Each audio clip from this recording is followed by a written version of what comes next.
Welcome back to How Logical. In today's video, I am going to show you how can you edit your Instagram bio. So without any further ado, let's dive right into this exciting video. Step 1. Open your Instagram app.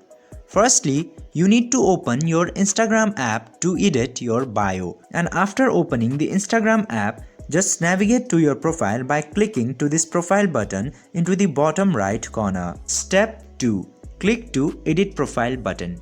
After going to your Instagram profile, you can see this Edit Profile button here.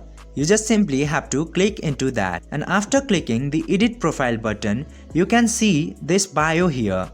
You just simply have to click into that, and after clicking there, it will open your current bio. You just simply have to clear that bio and write a new one. And after erasing the old one and writing the new bio, just simply click to this blue tick button into the top right corner.